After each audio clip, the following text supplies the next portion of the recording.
అదరగొట్టే కారం రంగు రుచి ఆచి కారం పొడి.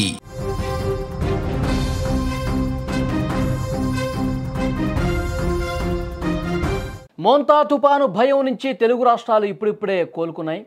ఇంతలోనే మరోసారి అల్పపీడనం టెన్షన్ మొదలైంది. రానున్న 10 రోజుల్లో మరోసారి భారీ వర్షాలు కురిసే అవకాశం ఉందని వాతావరణ శాఖ అంచనా వేస్తోంది. వాతావరణ శాఖ అంచనా ప్రకారం ఇంకోసారి భారీ వర్షాలు కురిసే అవకాశం కనిపిస్తోంది. ఈ నెల నవంబర్ 19 నాటికి దక్షిణ అండమాన్ సముద్రంలో ఒక ఉపరితల ఆవర్తనం ఏర్పడే అవకాశం ఉంది.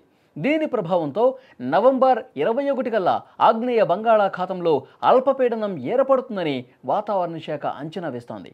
ఈ అల్పపీడనం కారణంగా ఈ నెల 24 నుంచి 27 వరకు తెలంగాణతో పాటు ఆంధ్రప్రదేశ్ రాష్ట్రంలో కోస్తా రాయలసీమ జిల్లాల్లో మోస్తరు నుంచి భారీ వర్షాలు కురిసే అవకాశం ఉంది.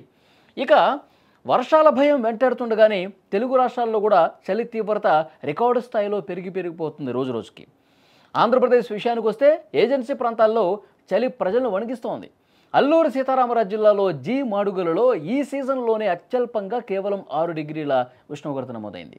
ఏజెన్సీ ప్రాంతాలతో పాటు సాధారణ ప్రాంతాల్లో కూడా చలి విపరీతంగా పెరుగుతోంది. పార్వతీపురం, మన్యం, శ్రీకాకుళం, విజయనగరం, అనకాపల్లి, విశాఖపట్నం, కాకినాడ, తూర్పుగోదావరి, ఏలూరు, ఎన్టీఆర్, కృష్ణా, కర్నూలు జిల్లాల్లో కనిష్ట ఉష్ణోగ్రతలు రికార్డు అవుతున్నాయి. చాలా జిల్లాల్లో ఉష్ణోగ్రతలు 6 నుంచి 16 డిగ్రీల మధ్య నమోదవుతున్నాయి. ఒకవైపు చలి బీభత్సంగా వణికిస్తోంది. ఇటు తెలంగాణలో కూడా రాత్రి ఉష్ణోగ్రతలు భారీగా పడిపోతున్నాయి. కొన్ని చోట్ల ఏకంగా సింగిల్ డిజిట్కు ఉష్ణోగ్రతలు చేరుకుంటున్నాయి. చాలా ప్రాంతాల్లో 12 డిగ్రీల కంటే తక్కువగా కనిష్ట ఉష్ణోగ్రతలు నమోదవుతున్నాయి. ఉత్తర తెలంగాణ జిల్లాలైన ఆదిలాబాద్, కరీంనగర్, రాజన్న సిరిసిల్ల జిల్లాల్లో అత్యంత కనిష్ట ఉష్ణోగ్రతలు నమోదవుతున్నాయి. నిర్మల్, జగిత్యాల, రాజన్న సిరిసిల్లలో 11 నుంచి 12 డిగ్రీల మధ్య ఉష్ణోగ్రతలు నమోదవుతున్నాయి. ఈ ఉష్ణోగ్రతలు సాధారణ సగటు కంటే 2 నుంచి 4 డిగ్రీలు తక్కువ పడిపోవటం ఇక్కడ విశేషం. రాష్ట్ర రాజధాని హైదరాబాద్లో సైతం చలి ప్రభావం విపరీతంగా కనిపిస్తోంది. రాత్రి ఉష్ణోగ్రతలు చాలా ఎక్కువగా ఉన్నాయి. ఉష్ణోగ్రతలు 13 నుంచి 15 డిగ్రీల మధ్య నమోదవుతున్నాయి. శేరిలింగంపల్లిలో 13.2, సికింద్రాబాద్లో 14.8 రికార్డైంది. చలి నుంచి రక్షించుకోవడానికి జాగ్రత్తలు తీసుకోవాలని కూడా అధికారులు హెచ్చరిస్తూ ఉన్నారు. ఒకవైపు వర్ష భయం కనిపిస్తుంది, మరోవైపు చలి రోజు రోజుకి పెరిగిపోతున్న పరిస్థితుంది.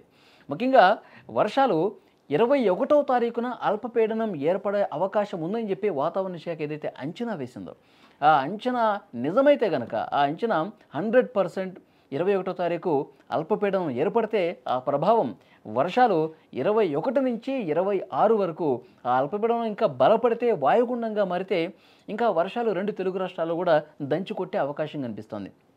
19వ తారీఖున ఉపరితల ఆవర్తనం ఏర్పడుతుందని చెప్పి ఒక అంచనా స్పష్టంగా వాతావరణ శాఖ అధికారులు చెప్తున్నారు. 21న అల్పపీడనం ఏర్పడితే ఆ ప్రభావంతో వర్షాలు కురిస్తే గనక ఒకవైపు విపరీతమైనటువంటి చలి, దానికి తోడు ఈ వర్షాలు తోడైతే గనక ఇంకా ఆ చల్లటి గాలులకు చలి తీవ్రతకు జనం తీవ్రమైనటువంటి ఇబ్బందులు పడే అవకాశం కనిపిస్తుంది. ఇప్పటికే చలి తీవ్రతకు జనం బయటకు రావాలంటేనే భయపడుతున్నారు. ఉదయం 7-8 అయితే కానీ రాలేనటువంటి పరిస్థితి ఏర్పడుతుంది.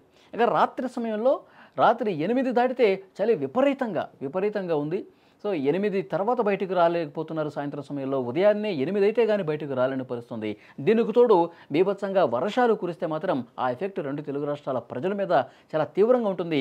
మొన్నే మోంతా తుఫాను ఎఫెక్ట్తో భారీ వర్షాలు కురిసాయి. ఎక్కడికక్కడ వాగులు, వంకలు పొంగి ప్రవహించి ఇబ్బందికర పరిస్థితులు ఏర్పడ్డాయి. బలమైనటువంటి చెట్లు, కరెంటు పోల్సు ఆ తుఫాను దాటికి విరిగిపడి సముద్రం అల్లకల్లోలంగా ఉన్న పరిస్థితుంది. ఇంకా ఎందుకంటే చాలా ప్రాంతాల్లో కూడా లోతట్టు ప్రాంతాల్లో ఆ వాగుల్లో కొట్టుకుపోయి చాలా కుటుంబాలు తమ వాళ్ళను కోల్పోయినటువంటి పరిస్థితి ఉంది. ఇంకా ఆ శోకం నుంచి, ఆ విషాదం నుంచి బయటకు రావాల. మళ్ళీ ఇంకొక అల్పపీడనం, మళ్ళీ వర్షాలు బాగా పడతాయి అనే ఒక సమాచారం ఏదైతే వస్తుందో వాతావరణ శాఖ నుంచి ప్రజల్లో ఒక భయం కనిపిస్తోంది. చూడాలి 21 తర్వాత పరిస్థితి ఏ విధంగా ఉంటుందని.